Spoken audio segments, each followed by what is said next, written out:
In this video, I would like to give you a brief presentation and overview of the Hubbcat Dispatcher software console. This is a user-friendly interface. It's totally customizable to meet your requirements. Here is your ribbon bar. The area here is known as the Group and Contacts panel. This will have all the details of all the users on your system and their status. Down the bottom here, there's an instant message panel included within the application. Send and receive messages and photographs between the dispatcher and users. This panel here is known as the workspace. This essentially is where all your communication takes place. This particular panel here is incoming calls or alerts. This is where you're notified about an incoming call or an alert from any of the users on the system. This panel here is the emergency alarms panel. This is essentially where you will see any emergency communications that come into the dispatcher. And lastly, here's the map panel that will give you indications as to the location of people and also with the creation of geofences.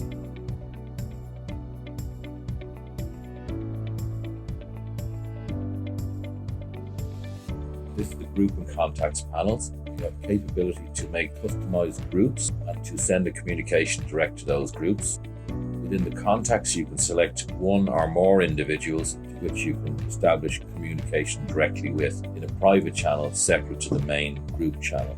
The icon here to the left of the username will give the status of the person. If you hover the mouse over, you'll see that it says online. The green bar here indicates that the person is online.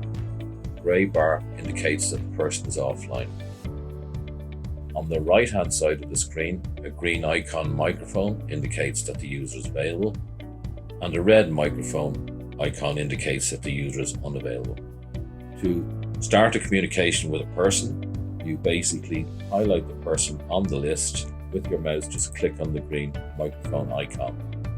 Again, this is your workspace, so on a screen pops up indicating the user that you are about to start communication with.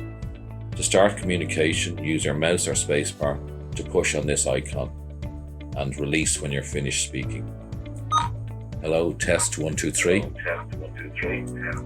And you can hear in the background it's coming out on the phone.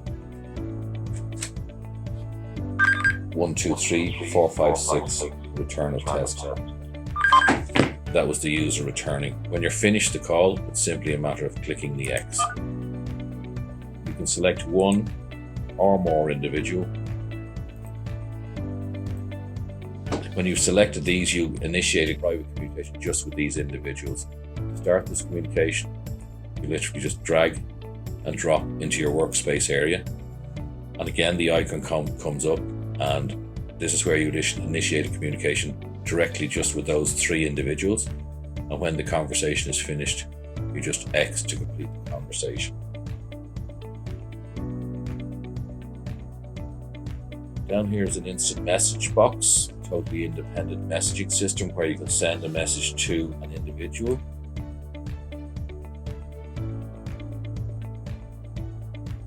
To do so, you just highlight the individual, click on the text chat box. As you can see, it changes to the user here. In this box, you can enter a text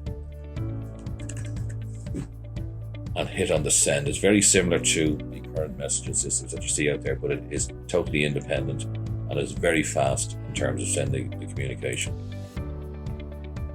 And again, you see the green arrow tick, similar to conventional messaging systems, will indicate that the message has been received. There's also the option here to attach a picture, both from the dispatcher out to the client or to the user.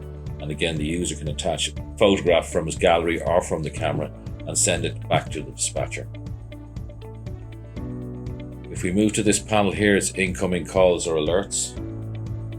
So if a user out there wants to contact the dispatcher, he will select the dispatcher from his list, and an incoming call alert will show up in the box there. So there we have an incoming call from this user. To answer the call, we just double click. This opens a communication box where we can actually talk directly to that person. Testing 1, 2, 3, 4. Hello, is everything okay? Yes, everything's fine, thank you. And again, to end the communication, just press on the X. Emergency alarms is where if the person pushes the assist or the emergency alarm, an emergency alarm will come in this panel here.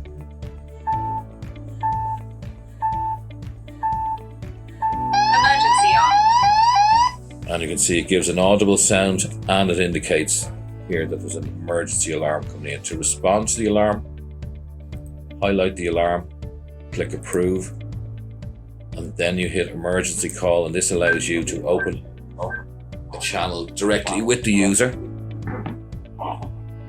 Ambient listening, where you can hear exactly what's going on without the person having to push on their push to talk button. When you're finished the communication, you can click X to end the session. Now we'd like to move on to the map panel. It's very similar to other map features in that we can move the map around. We have controls here which we can use to move the map around. You can just drag and drop with your mouse. We also have the option to zoom in and out. There are presets here that we can use if you choose. World, state, region, city and neighborhood. Or again, you can just use a scroller on the mouse to adjust.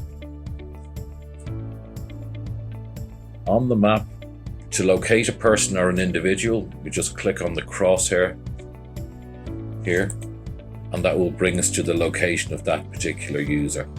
If there is more than one user at a location, it is normally indicated with a box. If you click on the box, it will display on the map the users that have been at that location. Green icon indicates live location data. It will be date and timestamps. It will indicate that these users are here. There is also the option on the system to display the last known location of users which are not currently online, and they're indicated with a red icon. And again, if you move over them, it will show a time and date stamp as to when they were last recorded at that location. We also have in the maps the option to geofence, which is create a fence around a property. If you wanted to monitor the activity in a particular property, we can draw a virtual fence around that property. You've created a geofence. You now would have to give the geofence a name. You would then have to include the user or users you wish to monitor in relation to that geofenced area. You have the option to either monitor a person who's within the geofence if they leave the area, or alternatively, if someone that you're monitoring enters a predefined area. So here are the options here. We can either say select user has entered this area or user has left this area. So for this case, we will select user has left this area. We've named it and we click on save. And that has created the geofence within the area. So the activity of persons or persons you've selected are monitored moving in or out of that fence. If the rule is violated, it will create an audio alert to the fact that the fence has been violated. Within the map, you have the option of changing from satellite aerial view to road view. If it's in certain instances, you may use that. And again, you can go back to the aerial view. So that's a brief overview of the Hubbcat dispatcher system. Full comprehensive information and data sheets are available, but it is a very user-friendly interface.